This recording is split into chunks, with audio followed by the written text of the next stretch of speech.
사랑하는 성도 여러분, 이 자리에 함께 할 수 있으니 주님께 감사를 드립니다. 한 조각가에게 사람들이 물었습니다.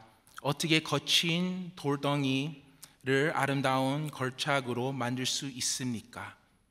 조각은 대답했습니다. 그저 필요하지 않는 부분을 깎아낼 뿐입니다. 그 형상은 처음부터 돌 안에 있었고 저는 단지 그것을 드러내는 역할을 할 뿐이다. 이렇게 말씀을 했습니다. 근데 어느 날 한 젊은 수습생이 그 조각가의 작업을 지켜보고 있었는데 그는 조각가의 손이 놀라운 솜씨로 돌을 다듬는 모습을 감탄했습니다. 그리 한 번씩 내려칠 때마다 평범해 보였던 돌덩이가 아름다운 작품으로 변해갔습니다. 그러자 수습생이 물었습니다. 실수할까봐 두려워하지 않으신가요? 조각가는 미소 지며 대답했습니다. 아니, 두렵지 않다. 왜냐하면 돌은 내 손 안에 있기 때문이다. 돌이 내 손 안에 있는 한 나는 그것을 원래 있어야 할 모습으로 다듬을 수 있다. 사랑하는 성도 여러분, 우리의 삶은 끊임없이 형성됩니다. 성도님들은 어떻습니까? 어떤 순간이 성도님들의 영향을 미쳤나요? 어떤 일이, 특정 사건, 어떤 비극, 어떤 사람이 나의 삶을 sculpting and forming 하고 있는지, 솔직히 우리가 우리의 삶을 보면 우리 삶 가운데에 어떤 그때 때문에 내가 이러한 사람이 되었다, 아니면 이 사람의 본을 받았기 때문에 내가 이러한 사람이 되었다, 우리가 고백을 할 수가 있습니다. 그럼 오늘 말씀 가운데는 시편 139편은 다윗의 시편입니다.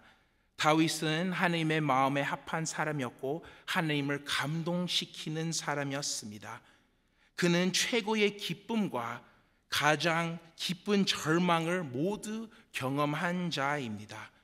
그의 경험을 통해 다윗은 하나님께서 항상 그를 붙잡고 계심을 배웠고, 그리고 자신을 계속해서 하나님의 손에 맡겨야 한다는 것을 알게 되었습니다.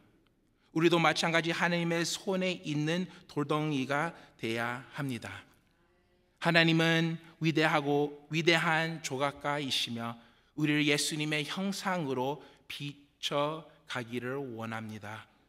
그 과정 속에는 시험과 고난, 그리고 때로는 아픈 조각질이 따를 수도 있습니다.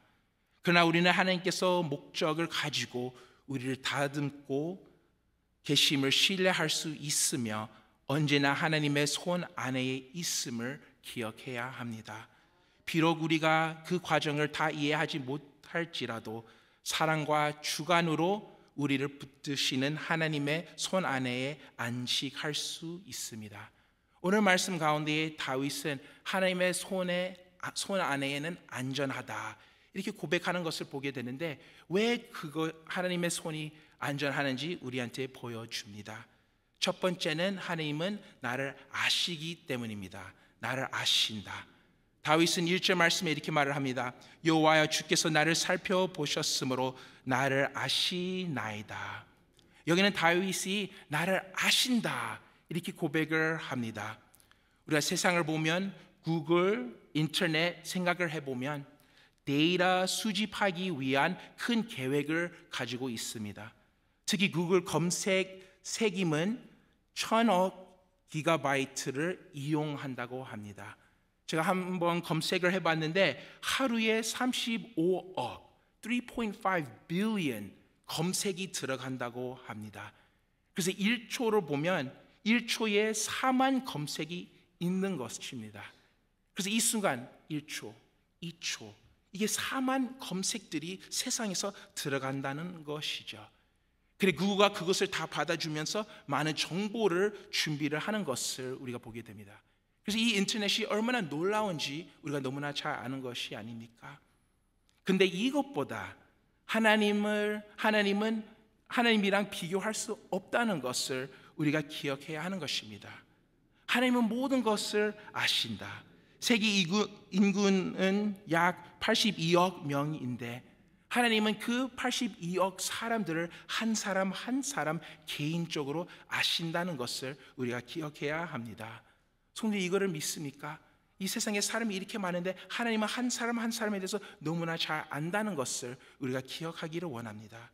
하나님은 모든 것을 알고 계십니다. 하나님은 배운 적이 없습니다. 하나님은 어떤 일이 나타나서 이게 왜 그렇지? 놀랍지 않습니다.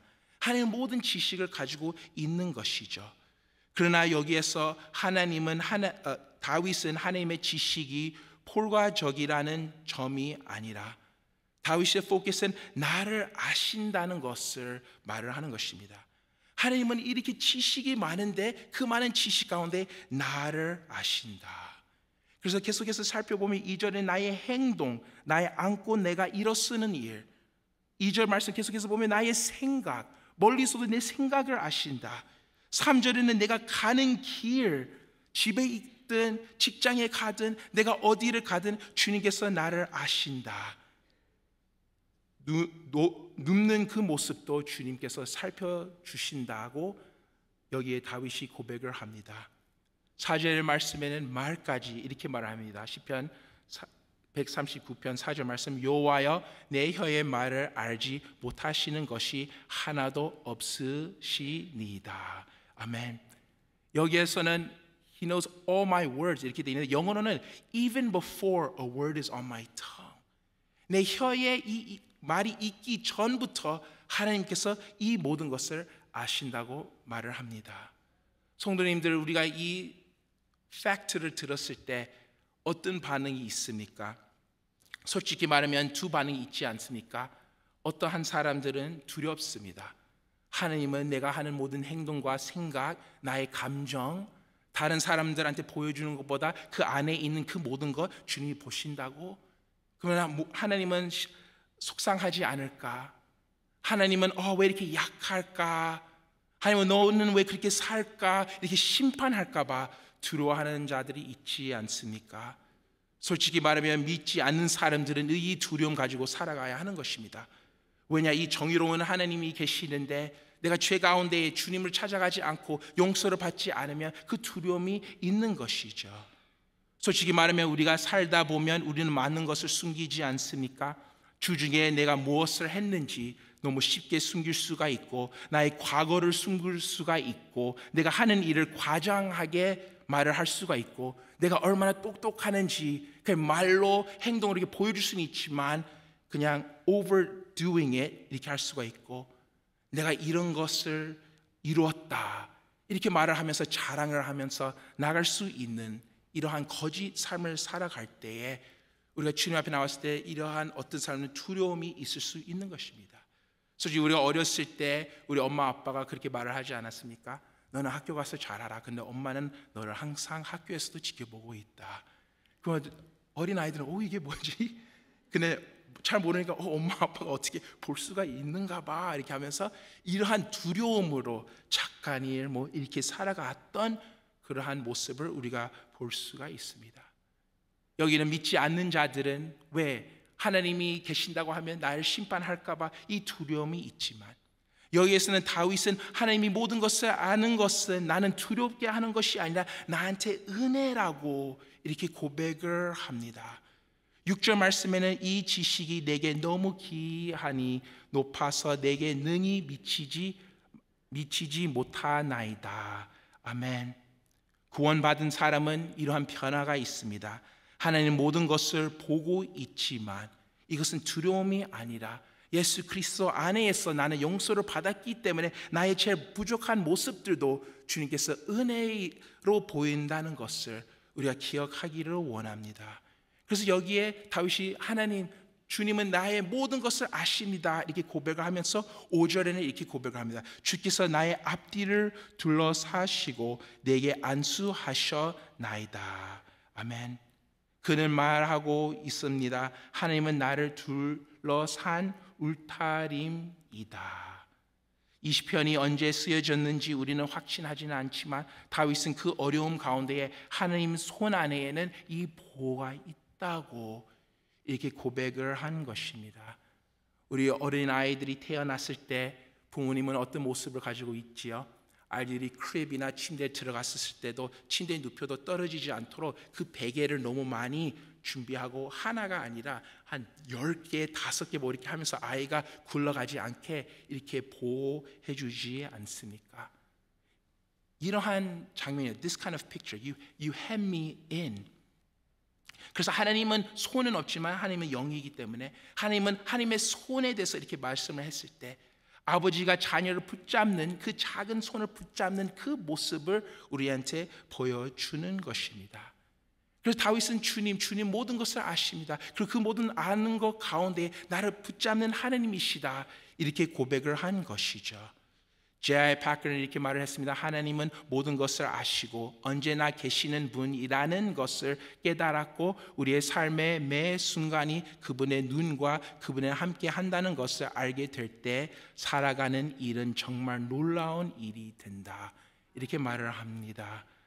아이가 학교를 갔는데 시험을 잘 보지를 못해서 이 시험을 가져오고 부모님한테 나타났습니다. 근데 이 시험이 너무나 부끄러운 일이죠.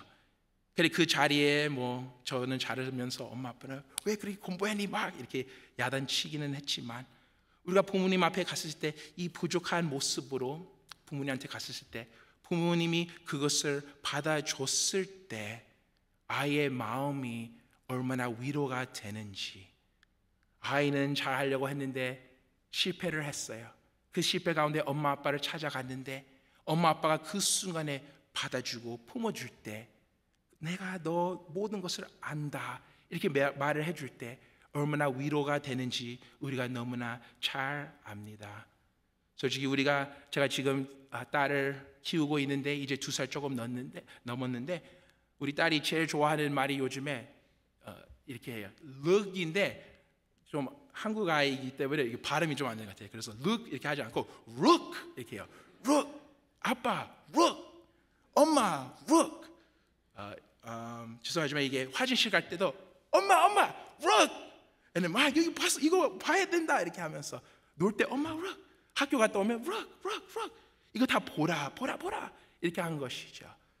솔직히 말하면 우리 아내나 저나 볼 때도 있지만 지칠 때도 있어요. 계속해서 쫓아가면서 보고 이래야 되니까 look 이거는 무슨 뜻일까요? 이것을 자랑하지만 무엇보다 나를 바라보라 이런 뜻이 아닙니까? 이것을 다 했는데 무엇보다 내가 한 것을 엄마 아빠 인정해 주라 이것을 고백을 한 것입니다. 그래서 계속해서 이것을 보라 고백을 하는데 우리의 모습은 지치지 않습니까? 근데 하나님은 우리가 주님 살펴봐 주세요. 하나님 저를 알아주세요. 주님 저를 바라봐 주세요. 이렇게 했을 때 하나님은 지치지 않다는 것을 우리가 기억하기를 원합니다. 우리가 어떠한 영화를 봤을 때 같은 영화를 계속 보면 처음에는 재밌지만 시간이 지날수록 좀 힘들어요. 같은 책도 계속해서 읽고 좀 새로운 것도 느낄 수도 있지만 새로운 것 좀 읽고 싶다. 일을 할 때도 계속해서 같은 일을 했을 때 그냥 새로운 것을 나는 원한다. Same thing, no more, please. 우리가 이렇게 말을 할 수가 있습니다. 솔직히 말하면 하나님의 관계도 그렇지 않습니까? 처음에는 복음의 말씀을 들었을 때 우리가 뜨거웠는데 이제 계속해서 예수 그리스도의 그 사랑에 대해서 들었을 때 나는 그냥 많이 들었기 때문에 그냥 좀 계속해서 나가고 싶다. 그냥 듣는 거는 괜찮지만 지루다 이렇게 말할 때가 있지 않습니까? 하나님의 말씀 가지고 우리가 계속해서 나오는 그 반복되는 것은 지치고 힘들지만 하나님은 그렇지 않습니다. 하나님은 우리를 살펴봤을 때 우리를 아시면서 계속해서 우리를 바라봐시고 칭찬하시면서 품어주는 그러한 모습입니다. 마리아와 마르다, 나사로가 죽었을 때 너무나 슬픔 가운데 있지 않았습니까? 그 슬픔 가운데 예수님께서 등장하셨습니다. 그래서 요한복음 11장 33절 말씀에 이렇게 말을 합니다. 예수께서 그가 우리는 우는 것과 또 함께 온 유대인들이 우는 것을 보시고 신령의 비통히 여기시고 불쌍히 여기사. 아멘. 그리고 요한복음 11장 35절 말씀에는 우리가 너무나 잘 아는 말씀인데 이렇게 말씀이 나옵니다. 예수께서 눈물을 흘리시더라. 아멘. 예수님께서는 이제 나사로를 세워로 가는 그 일 가운데에 예수님은 그 능력도 있었고 나사로를 다시 살 거를 알면서도 왜 예수님께서는 이 순간에 울고 계셨을까요? 나사로가 다시 일어날 수 없을까 봐? 아닙니다. 예수님은 그 백성들을 바라보면서 그 슬픔 가운데 있는 것을 보면서 함께 울었던 그 모습. 예수님은 마르다나 마리아 살펴봤었을 때 그 모든 어려움들을 알고 있었던 것이죠. 마찬가지 우리의 삶 가운데 우리의 고통, 우리의 어려움 주님께서 아십니다. 우리의 집에서, 직장에서, 교회에서 그 모든 슬픔들 주님께서 우리의 모든 두려움들, 걱정들, 생각들, 우리의 꿈들을 다 알고 계신다는 것을 기억하기를 원합니다. 우리의 가족이 겪은 재정적인 어려움들도 주님께서 살펴봐 주시고 우리의 자녀들도 어려워하면서 지내는 그 시간들도 주님께서 다 아신다는 것을 기억하기를 원합니다. 하나님께서 우리의 어려움들, 근데 그뿐만 아니라 우리의 약한 모습들, 그뿐만 아니라 우리의 죄진 그 모습들까지 알면서 우리를 품어주고 인정하신다는 것을 기억하기를 원합니다. 그래서 첫 번째로 다윗은 나를 아시는 하나님이다 이렇게 알고 있었습니다. 두 번째는 나와 함께 하시는 하나님. 하나님은 우리 모든 것을 아는 것뿐만 아니라 우리와 함께 하신다는 것을 다윗이 고백을 합니다. 7절 말씀, 내가 주의 영을 떠나 어디로 가며 주의 앞에서 어디로 피하리까. 솔직히 말하면 성경 말씀에는 아담과 하와는 하나님을 피하려고 하지 않았습니까? 요나의 모습도 그렇지 않습니까? 하나님께서 명령을 했는데 다른 길로 간 것이죠. 단자의 아들도 그 비유를 통하여 하나님보다 다른 길로 가는 그 모습, 하나님 앞에 숨어가는 그 모습들을 우리가 보이지 않습니까? 그러나 아담과 하와 하나님께서 다시 책망은 했지만 그 책망 가운데 어떤 일이 있었던 거죠? 아담과 하와를 그냥 두었으면 그냥 그 길로 갔었을 텐데 그 책망 가운데 주님께서 다시 불러주신 것이죠. 하나님을 사랑했기 때문에 다시 온 것이고 다시 불러주신 것입니다. 솔직히 우리가 우리 가족들만 봐도 가족 안에서 항상 기쁜 일이 있는 것뿐만 아니라 어려운 일도 있습니다. 기쁜 일, 어려운 일, 그 모든 일 가운데 가족은 그 같이 있는 것이 중요하지 않습니까? 기쁠 때는 같이 있고 어려울 때는 같이 있지 않다, 이것이 아닙니다. 가족은 위로가 되는 것은 좋을 때 안 좋을 때 함께 있다는 것입니다. 그래서 여기에서는 다윗은 내가 어떤 상황에 있어도 무엇보다 하나님이 나와 함께 있다는 것을 고백을 합니다. 8절 말씀에 내가 하늘에 올라갈지라도 거기 계시며 수월에 내 자리를 펼지라도 거기 계시나이다. 내가 올라가도 제일 낮은 곳에 가도 하나님은 거기 계신다. 9절 말씀, 내가 새벽 날개를 치며 바다 끝에 가서 거주할지라도 거기서도 주의 손이 나를 인도하시며 주의 오른손이 나를 붙드시리이다. 아멘. 여기서는 새벽이 뜨는 동부, 그리고 지중해 끝까지 있는 서부, 이렇게 말을 하면서 하나님은 위를 가나 밑으로 가나 이쪽으로 가나 그쪽으로 가나 하나님은 항상 있다 계신다는 것을 우리한테 보여줍니다.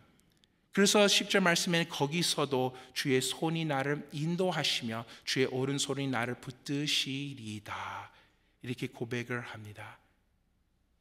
여기에 있는 모든 것뿐만 아니라 11절에는 내가 호기에 말하기를 흑암이 반드시 나를 덮고 나를 다른 빛을 밤이 되리라 할지라도, 이렇게 말하면서 밤에 사람들이 숨으려고 하지 않습니까? 12절 말씀에 밤이 낮과 같다고 하나님한테 모든 곳 어디를 가든 하나님이 계신다는 것을 말을 합니다. 사랑하는 성도 여러분, 우리가 살아가다 보면 어려움을 겪습니다. 그 어려움 가운데 제일 중요한 것은 하나님이 우리와 함께 계신다는 것입니다. 하나님께서 시편 23편에 이렇게 말씀하지 않았습니까? 1절에서 4절 말씀, 여호와는 나의 목자시리 내게 부족함이 없으리로다. 그가 나를 푸른 풀밭에 누우시며 쉴만한 물가로 인도하시는도다. 내 영혼을 소생시키시고 자기 이름을 위하여 의의 길로 인도하시는도다. 내가 사망의 음창할 골짜기로 다닐지라도 해를 두려워하지 않을 것은 주께서 나와 함께 하심이라. 주의 지팡이와 막대기가 나를 안위하시나이다. 아멘.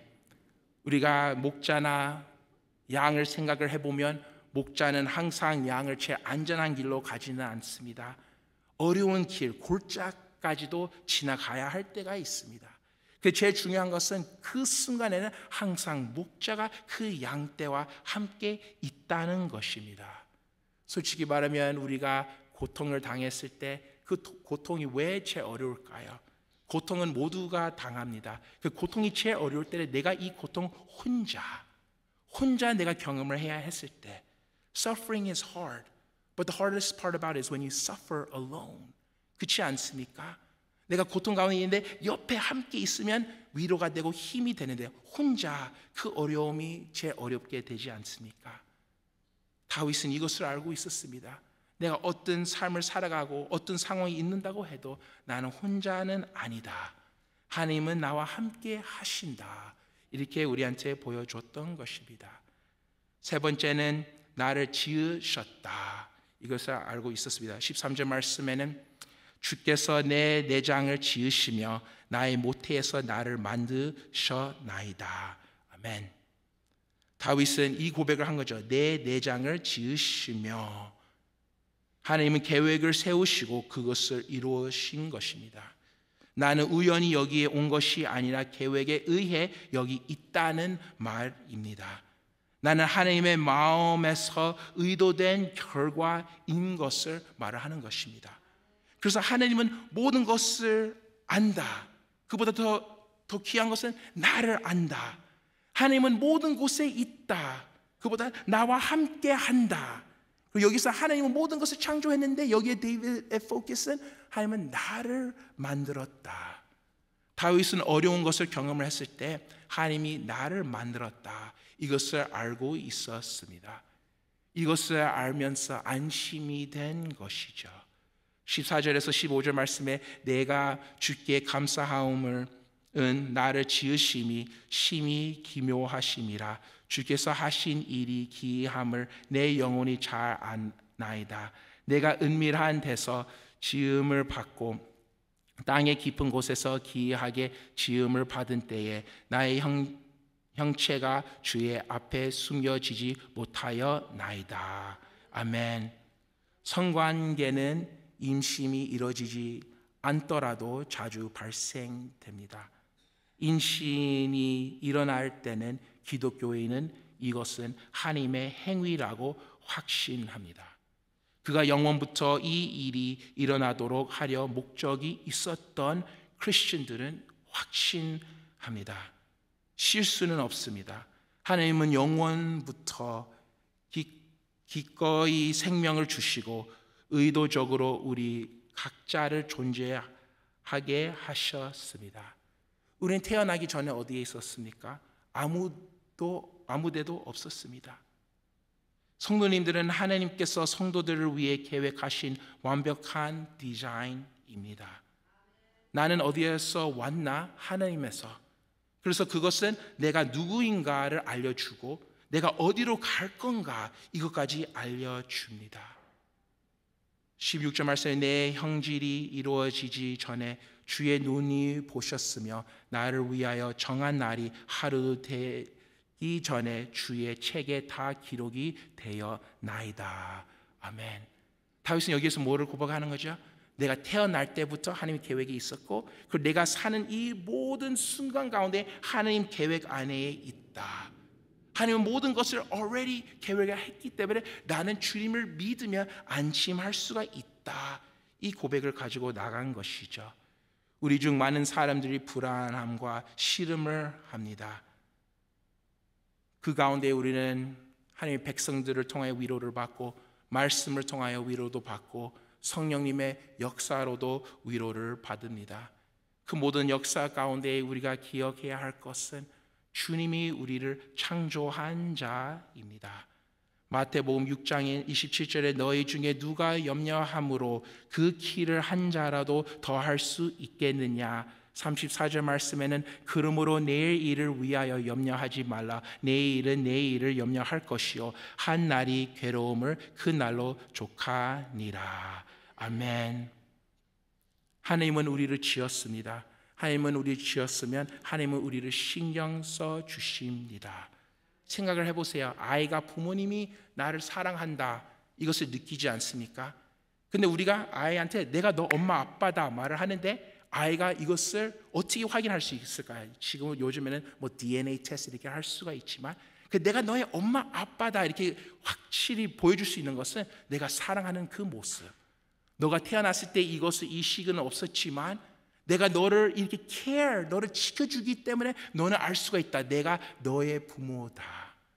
마찬가지 하나님은 우리를 지으신 것, 우리가 확신할 수 있는 것은 하나님은 우리 돌보시기 때문에 무엇보다 우리가 복음의 말씀 보면 하나님은 예수 그리스도의 십자가에 보내주시면 우리 그 정도로 사랑해 주셨기 때문에 하나님은 나의 창조자이란 것을 알 수가 있습니다. 다윗은 이것을 알고 있었습니다. 하나님은 나를 아신다. 하나님은 나와 함께 하신다. 하나님은 나를 창조하셨고 창조해 주셨기 때문에 나의 모든 삶을 지켜주고 인도하신다. 이것을 알고 있었습니다. 그래서 다윗이 고백을 한 거죠. 하나님, 저는 악한 길로 가지 않고 주님을 따라가고 싶습니다. 그래서 시편 139편 본문 말씀 23절 24절 말씀에 이렇게 결단을 합니다. 하나님이여 나를 살피사 내 마음을 아시며 나를 시험하사 내 뜻을 아옵소서. 내게 무슨 악한 행위가 있나 보시고 나를 영원한 길로 인도하소서. 아멘. 다윗은 하나님에 대해서 알면서 주님 저를 다시 살펴보고 악한 길이 아니라 하나님을 따라가는 길, 그 영원한 길 걷게 하여 주시옵소서 이렇게 말을 한 것입니다. 성도님들, 다윗은 너무나 놀랍지 않습니까? 다윗은 구약 시대에 살았던 인물입니다. 다윗은 우리보다 지식은 훨씬 덜 있었어요.